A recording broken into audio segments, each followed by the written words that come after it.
Yeah, okay. We're just gonna do a quick little video here. Maybe it won't end up being quick. Maybe I'll see some cool stuff, but I doubt it. A couple videos ago, or maybe last video, I don't really remember. I mentioned and then neglected to ever show you a particularly nasty invasive, which you can pretty much see right here. It's strangling the shit out of this white pine tree, and this would be Celastrus orbiculatus, aka the Oriental bittersweet, and same family as the you know uh, burning bush, same family as the uh, you know climbing, what is it called, fortune spindle, the Euonymus fortunae, that guy. And this is Celastrus orbiculatus, so same family, Celastraceae, the family of staff vines and spindle trees, but obviously this is in the genus Celastrus. And you'll make note of those really distinct, persistent red berries, usually with the little sepals still clinging on, the little yellow sepals there. And as you can see, what this guy is able to do is get loose and basically start strangling absolutely everything in its path. There was a whole bunch of it up over there. I mean, pretty much this entire clearing area, everywhere around the perimeter, is completely just encapsulated in this growing along the edges. It can, it's climbing all the way up, probably, 15, 20 feet up that tree right there. And it's a really bad one. It's probably the worst invasive species that I can think of in the area. It looks like, it doesn't look like dog poop. It looks like bear poop. I know we get bears around here. Spring peepers going off in the background. Coming up on the end of March right now. Geez, what month is it? Next month will be April. We'll have a bunch of stuff starting to go off. I'm going to continue my nice evening walk here down through the woods. And we're over in Chelmsford, Massachusetts, upper Middlesex County, down on the southern end of it, going towards I guess Billerica. But yeah, we're gonna go down this trail here. I'll chime back in if I see anything else interesting, but I'm guessing this will just be a quick video. Hey, look, it's everybody's favorite member of the oh, is that even poison ivy? I can't actually tell. It's hard to tell unless without the little red tinge it gets to it sometimes, but there's some partridge berry coming up next to it. Member of the Rubiaceae. I think I got that in the other video. Evergreen leaves persist all winter. No berries on this guy right now, just because something probably came and ate him. But oh yeah, there we go. That's that little guy right there. I don't know what that is. That's not poison ivy, but that's most. Is it? I can't tell. I get poison ivy a lot. If you can't tell, I pick stuff up to see if it's poison ivy or not. And sometimes it is, and I get a nasty rash, and sometimes I don't, and I don't get the nasty rash. Some big white pines. Pretty much just white pines in the overstory here. Got no clue what it would be growing kind of in the understory. It's actually a pretty, pretty nice community of plants here. Still hear the spring peepers. Anyway, I'm going to keep walking. This is probably, I didn't think too hard before I came down into this one. I didn't even know if I was going to film anything. I figured I wouldn't have, apparently there's some oak trees over here. Oh, there we go. Here we go. Michella repens, the partridge berry with the berry still on it. And allegedly you can eat these, but they don't taste very good. They're really pithy, hard to chew. Rubiaceae, the coffee family. Yeah. Oh, they're spongy. That's why. Coffee family, if you can believe that. An evergreen member of the coffee family. We don't get, too many members of Rubiaceae growing up here in New England. We do get the what is it? The button bush. I'm gonna forget the name. Cephalanthus occidentalis, not cephalotus, not maybe this cephalotus. I don't know. I'll put it in the thing. The button bush. C. occidentalis. It starts with the C. But yeah, I never been over here. This is a little bit of a hill right here. I'll reiterate because we're still pretty early on. I'll probably have to say it a million more times. I'm not an expert. This is a amateur hour, and I'm still learning, hoping to pass what I learn on to you, and occasionally if not frequently, I will screw up some scientific names, but I'll always correct myself. I will always make an effort to catch my mistakes while I'm editing these together and correct myself. I think we're supposed to go this way. Maybe I'll get lost. Wouldn't that be fun? Lost in the woods of Chelmsford, Massachusetts. And you know, it's hard to really give you an idea what the communities look like this time of year because we're so early in spring. You know, I'm gonna put these. Obviously, I'll put these out at some point, but it might not come out being exactly what people expect. I wonder what that guy is. You know, I don't know.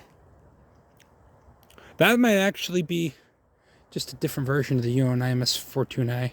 I don't know. It's kind of a different look than when I've seen it before. Not poison ivy though. Well, definitely not poison ivy. You know, leaves of 3. Doesn't look anything like poison ivy. But it sure is doing just fine for itself right here. Whatever the hell it is. You know, so many invasive species, and I'll beat you over the head with this plenty. Don't you worry. You're gonna hear all about. It's actually quite beautiful. A little pine wilderness here. You know, I'll beat you over the head with it plenty. Don't you worry. With the whole invasive species thing, so many of these were just freaking introduced as ornamental plants for no reason. You know, thousands of beautiful native plants were here when the settlers got here. You know, and some of these plants have just been introduced for so long. You get some of the plants, you know, they've been around so long, like the hemp nettles have been here in America so long that the Native Americans actually developed uses for them. They were here long enough in between the arrival of European colonizers and, you know, the genocide of Native Americans, put it bluntly, call it what it is, that they had, you know, a couple hundred years to actually develop usages for these plants that were not even native to the Americas. If that gives you any idea of how long Europeans have been coming over here and, you know, screwing up the native ecology of North America. And I mean, it's particularly awful on the East Coast. You know, how many extinctions happened before, well, there's a big rock right here. We're going to see a lot of these. This is probably an erratic. Look at that. I don't know shit about rocks, but eventually I'll get to it. Yeah, I'm standing on a big glacial erratic here. Oh, there's a whole bunch of them left behind from the Ice Age. You know, Laurentide ice sheet came through and scraped away everything that was, you know, from hundreds, if not thousands of miles up north and deposited it down here in, well, all across the East Coast. Just big, out-of-place boulders left behind by a retreating ice sheet. This trail's not really well marked. There's a million different divergent trails here. Am I rambling? All right, I'll check back in when I see something else interesting. But remember that Laurentide ice sheet, glacial erratics, left after the Ice Age. Yeah, you can see this rock is obviously none of this is you know, bedrock. This is all just dumped here, left behind. But you know, let me keep walking. It's starting to get a little dark actually, and then I'll check back in if I find anything else interesting. This is kind of cool.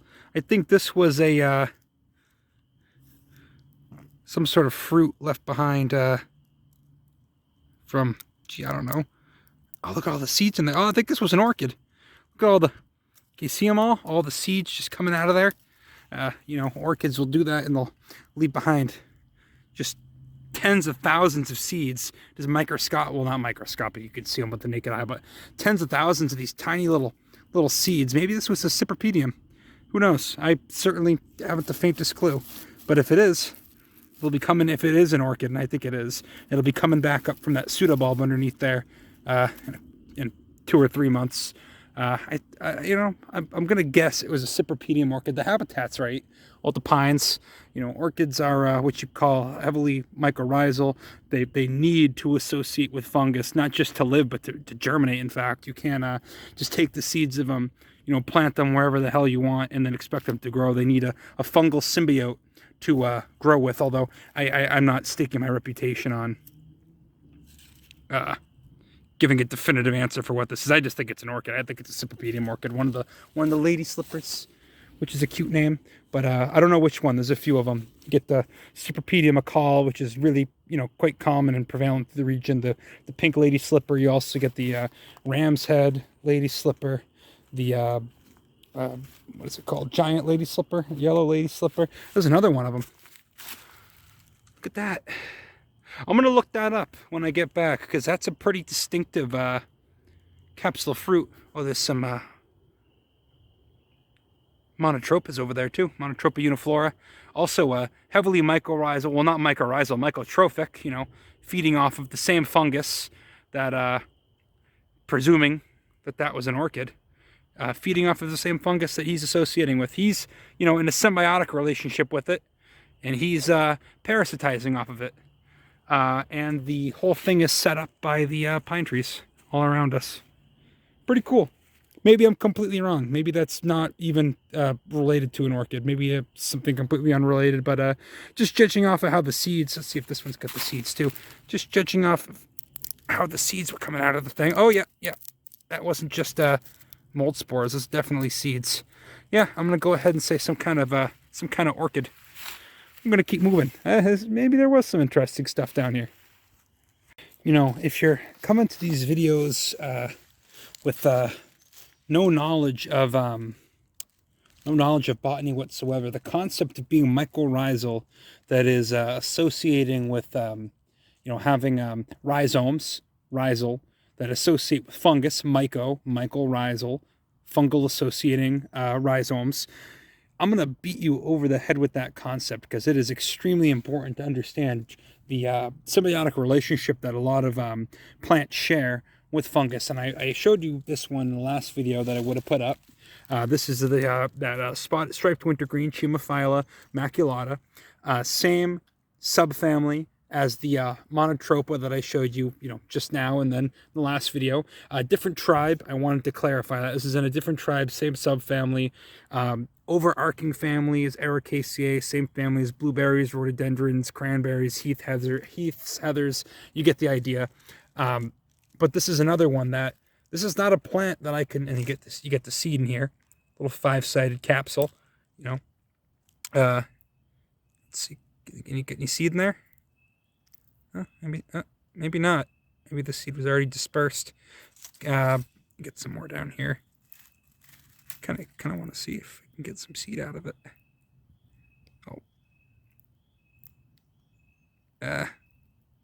Oh, whatever. You get the idea. That was the stigma up top right there. Yeah, whatever. But these guys, they don't get started without, you know, without that mycotic association with the fungus. They just don't do it. Ericaceae is notorious for this, for being very heavily associated with you know, mycorrhizal fungi. I think I think every single plant in that family has at least some sort of association. Quite a few of them have evolved to parasitize it. You know, the relationship started off symbiotic, and then eventually the plant evolved in such a way that it no longer was giving anything back to the fungus, so to speak. But these ones are in that, you know, subfamily that's highly parasitic, but I believe that they are from the tribe within that subfamily that are sharing some sort of taxonomic relation. But these are not parasitic. These are producing chlorophyll, and they are giving a little something back to the fungus. You know, quite a few of them with the persistent little seed capsules on them. Got the Macella repens again, partridge berry. When I was seeing them last week, no berries, but the berries are still on them in this area. What looks to be some sort of juvenile spruce. A few, you know, little spruces. I assume spruce germinating here, but I could be wrong. Could be hemlock, but I haven't seen any spruce or hemlock really above me. It's all white pine and some oaks scattered in. But it's starting to get dark now. I'm going to cut it off here unless I see something really cool, which of course means that I probably will end up coming back. But if I don't, know that I got home safely. Some sort of berries. I have no freaking clue what that could be. Know that I got home safe. I'm not in the middle of the woods right now. I'm actually in a pretty suburban area, unfortunately. Hey, look at that. It's another looks ericaceous. I don't know what that is. You know, Ericaceae. I love Ericaceae. It's a great family of plants, huge family of plants. I'll get into it. Oh, there's a whole bunch of them. Yeah, these are all just getting started. I wonder what these are. A wasp gall over there. Yeah, the Ericaceous dungeon. I don't think blueberry, because blueberries are deciduous. And maybe a laurel, some type of rhododendron. You know, check back later. These look like these are just getting started, though. Completely hairless leaves. Glabrous leaves, as they say.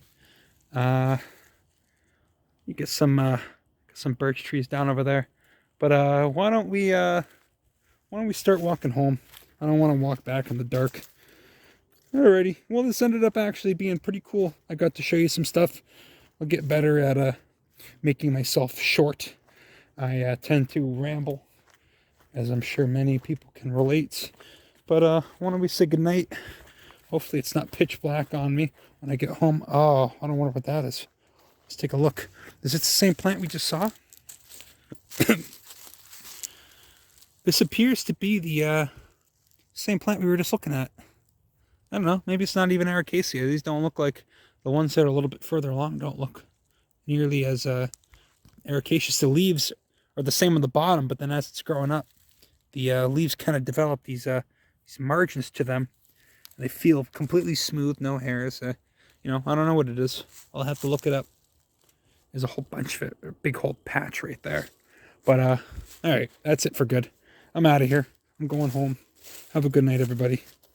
I will see you again when I have a chance to film another one. Hopefully there'll be some stuff blooming by then. I might wait a couple weeks to film again, just because I'm showing you the same handful of dead plants over and over again. I promise you it gets more interesting. All right, take it easy. Oh, okay, I lied. I know, I'm bad at this. I need to go home, but I'm not gonna not show you the lycopod, the lycopod parade you've got going on right here. 1, 2, 3, 4. Look at all the lycopods. Lycopodiaceae. Ancient lineage of vascular plants. Ooh, he's kind of prickly. Not a young conifer. Not a seedling of any sort. A club moss. Of course, you can't see the clubs on them when they get to the reproductive stage. Just send up a little what do you call it? Oh geez, I'm gonna blank on it. Basically, kind of like a cone. I'm gonna put the word in flashing things right there so that I can remember it. My brain's completely fried. A strobolus, that's the word. Strobolus. There we go. Oh, I was kneeling on one. Lycopods. They're all over the place up here. I mean, maybe some of these are young, you know, pine seedlings like that. But, oh, one of them died. I don't know why. Fascinating little plant. Showed you one last week. Okay, I'm out of here. Oh, more lycopods. I don't know why. Wow. I have never seen this many in one spot. I'll see one or two as I'm walking around the woods sometimes, and I haven't seen them yet as I've been walking through here. Just right here. Oh, a polypode. Oh, all the good stuff's on the way out, always. Polypodium. Oh, he's got the sorry. Those are the spores right there, you know. And these, of course, are doing kind of the same thing. Not the same thing, but these do a similar thing to the lycopods. They're, you know, reproduced by spores instead of seeds. Also a vascular plant. Actually, I'll have to double check and see whether lycopods are. I forget the distinction between lycopods because ferns and equestium are looped together in the same clade, but lycopods are not. And I don't actually remember why exactly that is. I think it might have to do something with the presence of the presence of those strobili, you know, those sort of like proto-cones, because ferns, I mean, this fern doesn't have strobili, this fern has sori.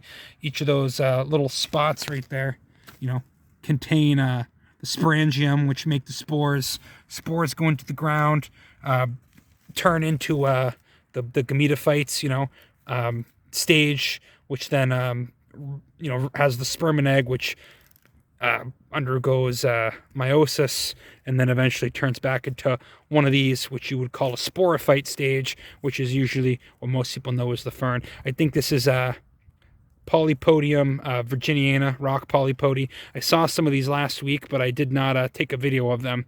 I didn't have my phone on me. Growing out of a rock face behind my office building. Rock polypody, Polypodium virginiana, and yeah, if they are able to, they'll hang on through the winter with the evergreen leaves like that, and then they get a head start.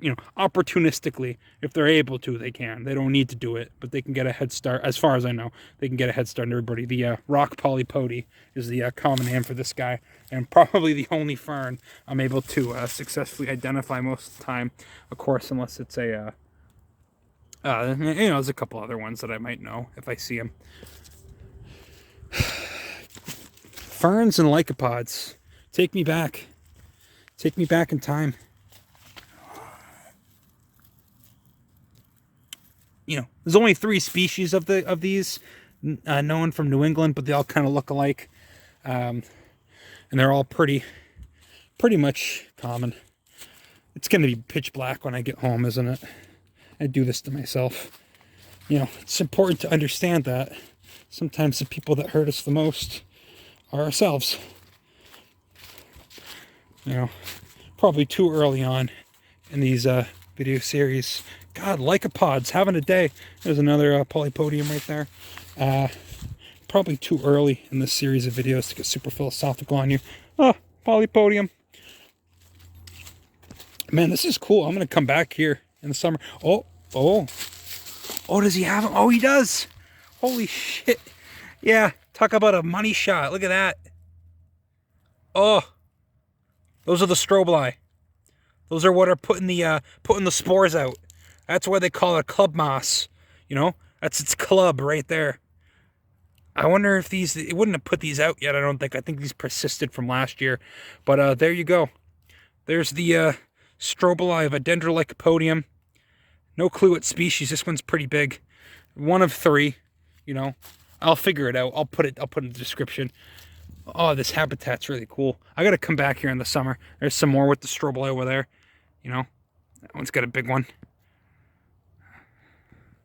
You know what? It's always worth it coming out. Every single time I think, I'm not going to find something cool. I think we'll call this like the winter thaw series. You'll see it by the time this comes out, but I'm going to do episode 1.1, 1.2, 1.3. This would probably be episode 1.3 at this point. Oh, how cool is that? The strobili. I think they're called strobili. If they're not, I'll put the correct answer. That's what they do after dry out.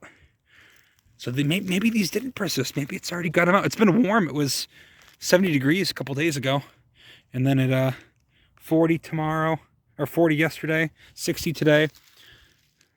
How freaking cool is that? All right, I'm at the edge of the woods now, but who the hell knows? I said, what did I say? I do this to myself. Yeah. Oh, what do? I find where they stash all of the horny lycopods with the sexy bits out. Although I suppose these aren't the God, I have to look it up. I shouldn't even be talking about it because I don't remember. I think these do the same thing that the ferns do. They put the spores down in the ground. The spores turn into the gametophyte, which produces a sperm and egg, which you don't see those generate. They're awfully tiny. Maybe under a magnifying glass or a microscope you could see them. And then those become fertile. They generate back into a sporophyte, which is what this is. This would be termed the sporophyte stage of its life cycle. I've never seen this many lycopods in one spot. That's pretty cool. All right, I really got to be done. I'm gonna end up running home. Have a good night, guys. It was worth it coming out here. Always worth it going on a little adventure. Take it easy, and if I haven't turned you off enough already from my ramblings, I will hope to see you again. Take it easy.